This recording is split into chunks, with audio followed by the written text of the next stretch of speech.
इस वीडियो में हम क्लास 9 का chapter if I were you की समरी पढ़ेंगे। इस चैप्टर के राइटर का नाम है डगलस जेम्स।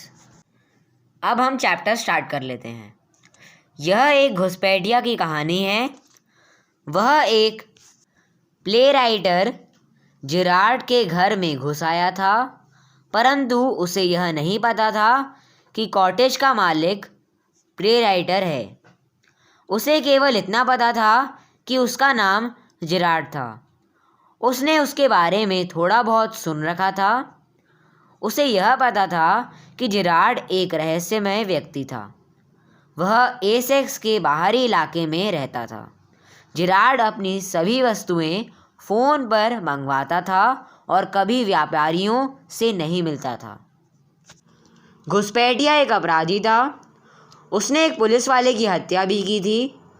अब पुलिस उसके पीछे लगी थी। उसके विचार में वह जिरार्ड जैसा रिजेंबल करता था, यानी कि उसकी शरीर रचना में वह जिरार्ड से मिलता जुलता था। उसने जिरार्ड को मारकर और फिर स्वयं जिरार्ड की भांति जिंदा रहने की ठानी। इसलिए वह एक दिन जिरार्ड के कॉटेज में घुस गया। उस समय जिरार्ड अपने घर से निकलने की तैयारी में था।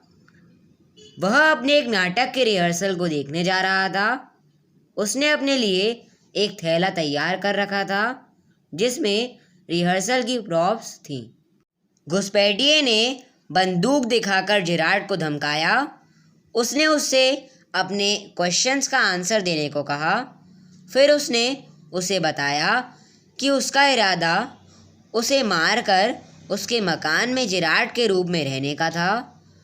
वह जिरार्ड से बहुत मिलता जुलता था। उससे मिलने वाले लोगों की संख्या अधिक नहीं थी।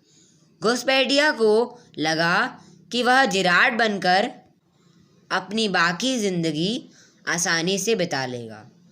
उसने जिरार्ड की आवाज़ की नकल करना सीख लिया, कॉपी करना सीख लिया। घुसपैठिया जिरार्ड को गोली मारने वाला था।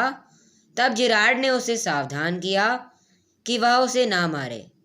उसने घुसपैठिये को बताया कि वह भी एक अपराधी और हत्यारा है। यदि उसने जिरार्ड की हत्या की तब उसे अवश्य ही फांसी होगी। वे अगर उसे उसके असली रूप में फांसी नहीं लगाएंगे तब जिरार्ड के रूप में लगा देंगे। यह सुनकर घुसपैठिया सोच में पड़ गया। जिरार्ड के लिए यही मौका था। उसने उससे कहा कि वह उसके साथ उसकी कार में शीघ्रता से अधिक सुरक्षित स्थान की तरफ भाग ले। पुलिस वहाँ जल्दी ही आने वाली थी। उसने एक दरवाज़ा खोला जो वास्तव में एक अलमारी का दरवाज़ा था। घुसपैठिये ने उसे देखने के लिए अंदर झाँका। तभी जिरार्ड ने उसे धक्का दिया। जैसे ही घुसपैठिये का पैर अलमारी के अंदर पड़ा, रिवॉल्वर गिर गई। जिरार्ड ने एक क्षण में दरवाज़ा बंद किया और रिवॉल्वर उठा ली। फिर उसने पुलिस को फ़ोन किया ताकि पुलिस घुसपैठिये को पकड़ ले।